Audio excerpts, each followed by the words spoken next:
İyidir, umarım. Beni soracak olursanız iyiyim. Güllü ile ilgili, eee, yeni bir gelişme var. Rahmetli Güllü ile ilgili. Şarkıcı Güllü biliyorsunuz 26 Eylül'de, evinin penceresinden düşerek 6. kattan hayatını kaybetmişti ve, Güllü'nün ölümü şüpheli bulundu.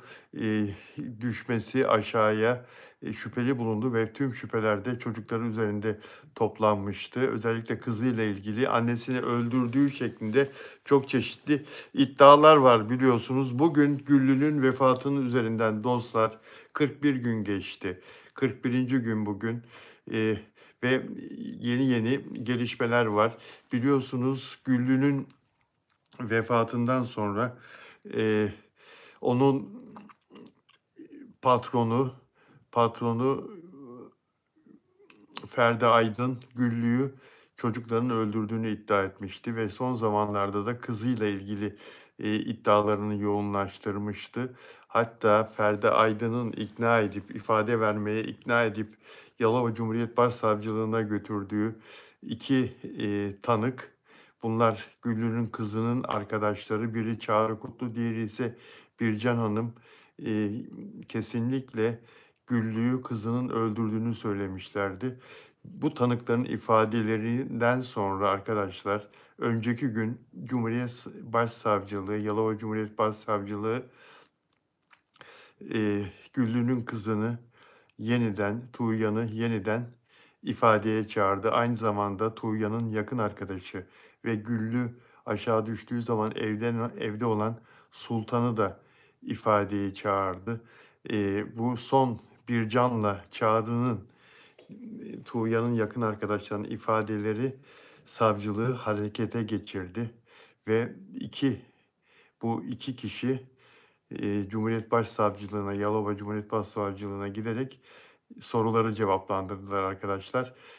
O ifadeleri şimdi size okumak istiyorum. Bu ifadeler gündemi bomba gibi sarsacak, gündeme bomba gibi düşecek ifadeler. Cinayetle ilgili olarak en çok konuşulan isim kim? Tuğyan Ülker Gülter. Güllü'nün kızı dostlar biliyorsunuz. Medyada çıkan benim bir tanıdığımla yaptığım mesaj içeriklerinin aslını anlatmak isterim diye bu Bircan'la yaptığı yazışmaların kendine göre aslını anlatmak istediğini söylüyor. Şöyle ki ben annemle yıllardır birlikte yaşıyorum. Ancak haziran ayında annemle aramızda bir tartışma çıkmıştı diyor Güllü'nün kızı savcılığa önceki gün gidip verdiği ifadesinde. Bu tartışmanın konusu benim nişanlımla ilgili bir husustu. Tartışınca ben de anneme darıldım ve annemin evinden ayrılıp Çınarcık'ta yaşayan Sultan adında şu an soyadını hatırlamadığım bir arkadaşımın yanında geçici olarak kaldım. Tam 21 gündü. Bu süreçte de annemi ve beni yakından tanıyan aile dostumuz olan Bircan Dülger adında bir tanıdığımla dertleşmek amacıyla konuşuyordum. Yani Bircan Dülger hem annemi tanıyordu hem beni tanıyordu demek istiyor. Mesajlaşmalarımız da olmuştu. Bu mesajlarda hatırladığım kadarıyla yeter artık, ben kendimi öldüreceğim, annemi öldüreceğim, bu çilem ne zaman bitecek benim şeklinde mesajlar atmıştım. Bir süre sonra, hatta hatırladığım kadarıyla 3 ya da 4 gün sonra kardeşim Tuğberk beni annemle barıştırmak için vesile oldu dedi savcıya verdiği ifadede. Çınarcık'ta bir plajda annesiyle birbirlerinden karşılıklı özür dilediklerini de söylüyor Gülter. Ben plajdan sonra da annemin arabasına binerek annemin evine döndüm ve birlikte yaşamaya devam ettik. Bu dargın olduğumuz süreç içerisinde annem de beni arayarak alkolün etkisiyle bana eve gelme, seni istemiyorum, gelirsen KADES'e basarım. KADES, kadın destek platformu biliyorsunuz.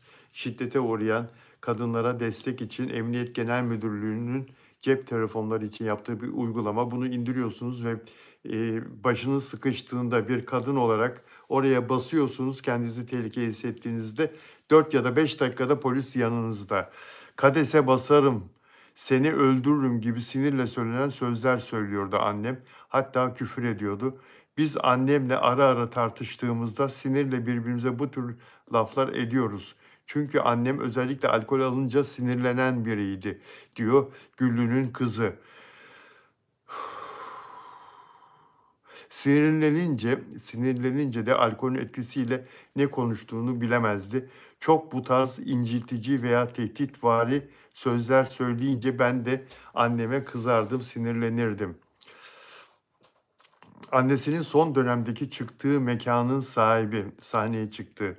Ferdi Aydın hakkındaki iddialar üzerine de konuşan Gülter, Ferdi Aydın adındaki kişi hakkımızda sosyal medyada ya da televizyonda çeşitli iddialarda bulunmaktadır ve bir şekilde bizim aile dostumuz olan, normalde evlere temizliğe giden, bu magazinel olaylarla alakası olmayan Bircan Dülger adındaki kişiye telefonla ulaşmış. Beni tanıyıp tanımadığını sormuş. Bircan da evet tanıyorum, hatta çok yakınız demiş. Ferdi de ben sana inanmıyorum. Madem bu kadar yakınsınız mutlaka mesajlaşmışsınızdır. Bana ikinizin arasındaki mesajları ekran resmi alıp bana gönder, ben inanayım görüştüğünüze diyor. Bircan abla da ekran resmini kabul etmiyor. Bunun üzerine Ferdi de o zaman ben sana tarif edeyim, mesaj kısmına gir, ekran yansıt. Ben de o şekilde göreyim diyor. O esnada görüntülü konuşuyorlar ve Ferdi ekran kaydı alıyor.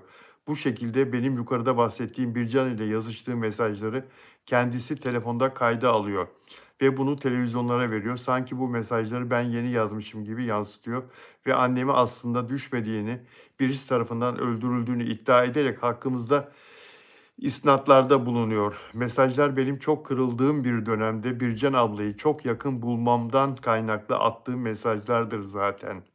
Annemle bu mesajlardan birkaç gün sonra da barışmıştık, diyor Güllü'nün cinayetle suçlanan kızı.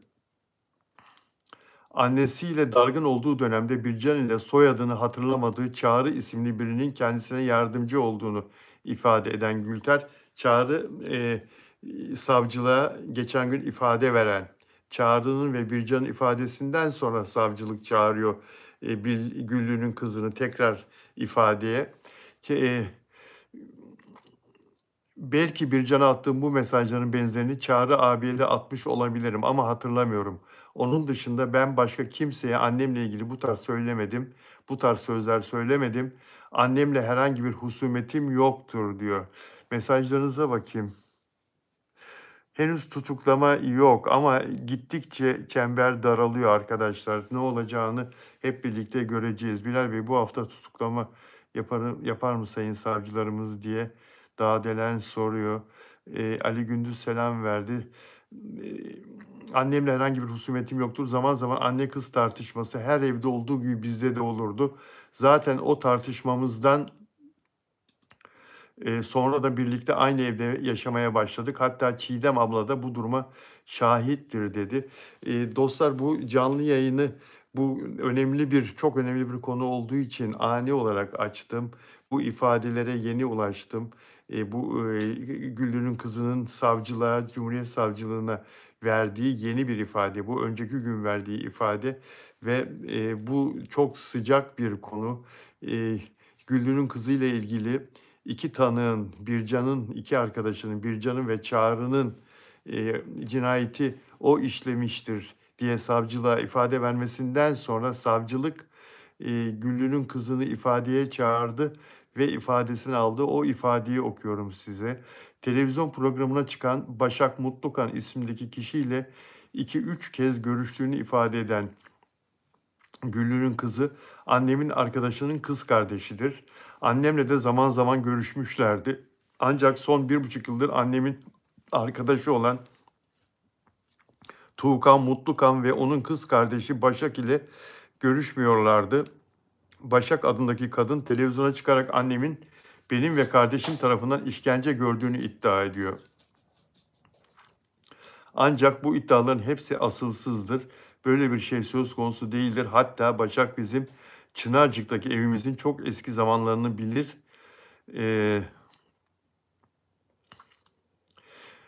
Gülür'ün öldüğü geceyi ifadesinde tekrar anlatıyor kızı. Annem çok alkollüydü. Bizim odamıza geldiğinde biz ayaktaydık. Ben söylediğim gibi annem odamıza geldiğinde biz ortada Sultan'la ayaktaydık ve oynuyorduk. Annem de bizimle oynadı. Hatta Sultan'ı da oynatmaya çalıştı. Sultan'la bir süre oynamaya çalıştılar. Hatta ben anneme anne kız roman havası oynamayı bilmiyor dedim. Biz oynarken gülüştük. Hatta annem valla şahanesiniz diye bir laf söyledi. Bir süre sonra ben gardırobun yanında arkam cama dönük şekilde oynarken annemin yanımdan oynayarak arkama doğru geçtiğini fark ettim. Ancak ben dönüp bakmadım. Oynamaya devam ediyordum. Sonra ne kadar süre geçtiğini bilmiyorum. Sanki güm diye bir ses duydum. Arkamı dönüp cama doğru Bir saniye. Arkama dönüp cama doğru dönüp baktığımda kaldım ama annem yoktu. Annemin düştüğünü anlayıp hemen telefonu yatağımın üzerinden alıp Sultan'a da koş diyerek kapıdan dışarıya çıktık. Olay böyle oldu. Olay sırasında Sultan'ın oynamayı bırakıp gardırobun aynasından dikişlerine baktığını söyleyen Güllü'nün kızı, Sultan 30 Ağustos'ta kısa bir süre önce kaza geçirdiği için halen dikişleri tazeydi ve hatta cam kırıkları çıkmaya devam ediyordu. O yüzden sürekli olarak dikişlerine bakıyordu. Her bulduğu fırsatta telefonundan veya aynadan bakıyordu. Ben tam Sultan'ın önüne denk gelecek şekilde ayaktaydım. Sultan tam benim önümde aynaya bakıyordu. Annem benim yanımdan geçtiği sırada hatırladığım kadarıyla ben annemin düşüş anında sadece tek bir ses duydum ve o sese binaen arkamı dönüp baktım ancak baktığımda annem yoktu dedi. Çarpa çarpa düşmedi mi? Biz öyle birkaç ses birden duymadık mı arkadaşlar? Kamera kayıtlarında böyle pat, küt, pat diye kadıncağız çarpa çarpa. Kızı diyor ki tek bir ses duydum güm diye diyor. Belki olayın şokundan. Eee, Tuğyan devam ediyor ifadesine Güllü'nün kızı. Ferdi Aydın isimli şahıs ve buna benzer kişiler Güllü'nün popülerliğinden Güllü Hanım'ın popülerliğinden prim elde etmek için kim diyor bunu ya? Ha, Tuğyan'ın avukatı diyor. Tuğyan'ın avukatı. Ferdi Aydın isimli şahıs ve buna benzer kişiler Güllü Hanım'ın popülerliğinden prim elde etmek için müvekkilime bir takım sosyal medya platformlarından ve televizyondan iftiralar atmaktadır. Müvekkilimin de ifadesinde bahsettiği üzere bu şahıs birçok kimseyi parayla ya da başka sebeplerle tehdit ederek gerçek olmayan şeyleri konuşturmak istemektedir. Bu şahısla ilgili bugünden itibaren yasal sürecimizi başlattık, uzaklaştırma talep ettik. Güllü'nün kızı, Güllü'nün patronu Ferdi Aydın'a uzaklaştırma talep etmiş. Sayın savcının sorduğu ekranlara konu olan ama soruşturma dosyasında olmayan bahsi geçen mesajlar olay gecesinden aylar öncesine aittir. Ve o mesajlarda her anne kız arasında yaşanan bir tartışma sonrası bir kişinin yakını ile dertleşme sohbeti örneğidir. Ya her anne kız arasında annemi öldürmek istiyorum diye bir mesajlaşma, seni öldürmek istiyorum. Böyle bir kavga olabilir mi ya? Her anne kız arasında diyor avukat. Ve o mesajlarda her anne kız arasında yaşanan bir tartışma sonrası bir kişinin yakını ile dertleşme sohbeti örneğidir. Bu tür paylaşımların sosyal medyada yer alması suç teşkil etmektedir. Olay günüyle ilgili müvekkilim tüm samimiyetiyle ifadesini vermiştir. Halen acısı ve yası sürmektedir. Bu sebeple de mağduriyetimiz devam etmektedir diyor avukatı. Soruşturma kapsamında, o olay anında Güllü'nün düştüğü zaman dostlar, Güllü'nün evinde olan, kızının odasında Güllü'nün kızıyla beraber olan, eee, Sultan isimli kızın da ifadesi alınıyor. Güllü'nün manevi kızı olduğu söyleniyor. Sultan Nur Ulu. Soyadını da öğrenmiş olduk. Sultan'ın hiç bugüne kadar bir yerde geçmiyordu. Sultan Nur Ulu. Eee, Daha önce verdiğim ifadeleri tekrar etmek istiyorum diyor. Bakalım ne söylüyor? Ben Tuğyan Ülkem ile yaklaşık 2 yıldır arkadaşlık yapıyorum. Bu süreçte de evlerine gidip geliyorum. Hatta zaman zaman orada kalıyorum. Özellikle ben trafik kazası yaptıktan sonra Tuğyan'ın annemi Gül anne de benim onlarla kalmamı istemişti. He. Tuğya'nın annesi Gül anne de benim onlarla kalmamı istemişti. Kazadan sonra daha sık onlarda kalmaya başlamıştım. Bu süre boyunca ben arkadaşım Tuğyan ile annesi Güllü arasında çok büyük bir kavgaya denk gelmedim. Öyle büyük bir kavgaya şahit olmadım. Bazen kendi aralarında atışıyorlardı. Onlar da basit sebeplerden oluyordu. Ufak tefek atışmalar oluyordu. Ben hiçbir zaman Tuğya'nın annesi hakkında annemi öldüreceğim gibi sözler söylediğini duymadım. Başkasına böyle sözler söylediğini ya da bu tür mesajlar attığını da bilmiyorum. Bana hiç bahsetmedi. Sultan hiçbir şey söylemiyor. Sultan Tuğyan'ı devamlı korumuş. Eee, Hüseyin Bilal Bey ses kayıtlarını savcımız hepsini açıkladı mı? Hayır, açıklamadı. Daha, bilirkişi inceliyor onları. Onlar laboratuvarda, incelendikten sonra bilirkişi raporunu yazacak. Onu bekliyoruz zaten. Ses kayıtlarını, video görüntüleriyle ilgili detayları, bekliyoruz arkadaşlar. Eee, Dilek merhaba, Dontas Kem merhaba, Bambi polis sultanı tutuklasın konuşmuyorum deyip Tuğya'nın tehdidi ortada. Peki arkadaşlar, Bircan evet. Ülkemin kendisine, ülkem dediği burada Tuğyan, kendisine annesiyle haziran ayında tartıştıklarını ve Sultan adındaki bir arkadaşında kaldıklarını ifade ediyor. Bir başka sultanda kalmış. Yine bu sultanın ifadesi, olay anında evde olan sultanın ifadesi. Bu süre zarfında Bircan Hanım'a annesiyle ilgili mesajlar attığından hiç bahsetmemişti bana Tuğyan. Ben bu tür mesajlardan televizyonda duyduğum için haberdar oldum. Öncesinde Tuğyen'le böyle bir konu konuşmadık. Ben Bircan Hanım'ı Güllü Hanım'ın cenazesinde taziye sonrasında gördüm, tanıştım. Ondan önce bir tanışıklığım yoktu onunla diyor. İfadesinde Güllü'nün öldüğü geceyi yeniden anlatıyor. Şimdi Sultan bu çok önemli olabilir arkadaşlar. Ben de sizinle beraber ilk defa okuyorum bu ifadeyi. İfadeyi savcıya daha çok yeni verdi. Güllü'nün kızı ve kızının yakın arkadaşı olay günü, olay anında evde olan Sultan. Şimdi Sultan Güllü'nün öldüğü geceyi savcıya anlatıyor. Ben de sizle beraber okuyorum arkadaşlar. Biz o gece Tuğya'nın odasında telefondan müzik açmıştık, eğleniyorduk. Hatta ortada oynuyorduk. Gül anne geldiğinde Malkata isimli bir şarkı çalıyordu. Onun eşliğinde Ülkem ile oynuyorduk. Ülkem dediği Tuğyan. Gül anne gelince o da bizimle birlikte oynamaya başladı. Hatta bana roman havasının nasıl oynanacağını gösteriyordu. Hatta onun meşhur roman havası oynarken bir hareketi vardı. Eee Bir dakika. Eteğini yukarı doğru çekerek oyun oynuyordu. Bunu bana gösteriyordu. Fakat ben oynamayı beceremiyordum. Hatta Tuğyan anne o roman havası oynamayı bilmiyor dedi. Gülüştük. Gül annem o nokta nokta pu bildiğiniz o küfür şeklinde şaka yollu bir söz söyledi. Sonra ben oynamayı bırakarak tekrar gardırobun aynasına dikişlerime bakmaya başladım. Aynaya iyice yaklaşmıştım. Dikişimin içinde yine cam parçası var mı diye bakıyordum. Bu sırada Tuğyan tam benim yanımda arkası cama dönük bir halde oynamaya devam ediyordu. Tuğyan'ın yüzü bana dönüktü. Ben aynaya döndükten sonra tümüyle dikişlerime odaklanmıştım. Sonra birden bir ses duyar gibi oldum. Cama doğru baktığımda Tuğyan da cama doğru dönmüştü. İkimiz de cama doğru baktık. Ben hatta Tuğyan'ın sırtından tam göremediğim için başımı Tuğya'nın sırtının yanından uzatarak cama bakmaya çalıştım ama camda hiçbir şey göremedim.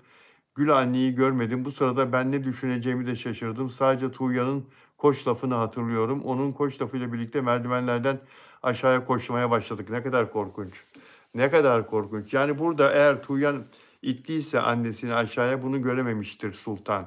Bu anlattığında onu anlıyoruz. Ne kadar korkunç arkadaşlar. Sesin nasıl bir ses olduğunu hatırlamadığını ama bir ses duyup cama doğru döndüğünü de söylüyor. Hemen hemen Tuğyan'la aynı anda cama doğru döndük. Ben gardırobun aynasına dikişlerime bakarken bizim yanımızdan, Tuğyan'ın yanından cama doğru geçtiğini fark ettim. Ama özellikle o tarafa bakmadım. Benim baktığım camın dikişlerden çıktığı yer başımın kendime göre sağ tarafında kalıyordu. Ben oraya odaklanmıştım. Gardırobun aynasına dönüp alnımın sağ tarafına iyice bakıyordum. O kız kendi derdinde anlaşılan yani yarasına bakıyor. İçinde cam parçaları var mı diye. Bu sırada Tuğyan da benim sağ tarafımda ayaktaydı. Tuğyan'ın boyu benden uzundur. Cam da Tuğyan'ın arkasında kalıyordu. Yani benim sağ tarafımda. O yüzden ben cam tarafını hiç göremiyordum. Benim dikişlerim alnımda iki tarafta var. Alnımın sağ ve sol tarafında dikişlerim var. Trafik kazası geçirmiş. Bu arabasıyla çarpışmış. Çünkü alnımın sağ tarafındaki dikişin içine cam vardı. Hatta bir gün önce kocaman bir cam parçası çıkmıştı. Yine içinde cam parçaları hissediyordum. Ya bu kızın kafasını kim dikmiş ya? Böyle hastane olur mu ya? İçinde cam parçaları çıkıyor devamlı. O yüzden alnımın sağ tarafındaki dikişime sürekli bakıyordum. Zaten sonraki günlerde de kıl parçacı gibi küçücük incecik cam kırıntıları çıkmaya devam etti. Ben sadece bir ses duydum diye hatırlıyorum ama ne sesi olduğunu tam anımsamıyorum. Güllü'nün öldüğü akşam ya da o gün şakasına da olsa camdan atlayalım ya da atlarım gibi bir laf etmediklerini ifade ediyor kız. Atlamakla ilgili bir söz söylemedik ve bizim odadayken Gül annenin düşebileceğini de hiç düşünmemiştik. Düşerken de görmediğimiz için ona herhangi bir müdahalede bulunmadık. Biz odada sigara içtiğimiz için genellikle o cam hep açık kalır. Hatta evde diğer odalardaki camlarda genellikle açık olur. Camlar da genellikle açık olur. Çünkü biz evde odalarda sigara içiyoruz. Bu sebeple camları hep açık tutmaya çalışırız. Nasıl bir ev bu ya? Allah Allah. Allah Allah. Dostlar ya. Dostlar ya. Yani savcılık bu üçüncü ifadeye çağrışı Güllü'nün kızını ve bu evde bulunan Sultan'ı olay anında Güllü'nün kızının arkadaşını ve iddialara göre, sosyal medyadaki iddialara göre bu kız Sultan Güllü'nün kızının baskısı altında, etkisi altında. Eee, ondan çekiniyor, korkuyor. Dostlar, şimdi beklediğimiz tabii ki bu kamera görüntüleri ve ses kayıtları ile ilgili inceleme. İnceleme o bekleniyor. Bir de evde bilirkişi biliyorsunuz fizik mühendisleri, 3 tane fizik mühendisi, 3 kişi bunlar. Evde inceleme, ölçüm yapmışlardı. Hem evde hem Güllü'nün düştüğü zeminde ölçüm yapmışlardı. O fizik mühendislerinin raporu da bekleniyor. Onlar geldiği zaman 2 tane beklediğimiz bilirkişi raporu var. Bir, ses kayıtları, kameraların ses kayıtları, kameraların görüntüleri. 2, bilirkişinin evde yaptığı, fizik mühendislerinin evde yaptığı, ölçümlerin, raporu. Onlar geldiği zaman bütün bu ifadelerle ve diğer kanıtlarla savcı artık bir neticeye varacaktır. Varamayabilir de ha. Bakın varamayabilir de. Bunu ben söylemiyorum. Bu işin uzmanları, konuştuğum uzmanlar söylüyor. Muallakta da kalabilir. Kesin kanıt bulunamayabilir de. Yani cinayet olduğuna dair. Hiç kimse suçu ispatlanmadan mahkemelerde suçlu ilan edilemez arkadaşlar. Bunu unutmayın sakın. Masumiyet karinesi denilen uluslararası hukukun da tanıdığı, uluslararası hukukta da bilinen, çok iyi bilinen bir gerçek var. Onun için paylaşımlarınıza dikkat edin. Hiç kimseyi mahkeme kararı olmadan suçlu ilan etmeyin. Bekleyelim bakalım nasıl gelişecek. Şu anda bütün şüpheler kızın üzerinde toplanıyor ama bakalım gerçekten öyle mi oldu? Bakalım. Sizleri seviyorum. Bu akşam saat 18'de canlı yayınım. Saat 18'de gündemi konuşacağız. Görüşmek üzere.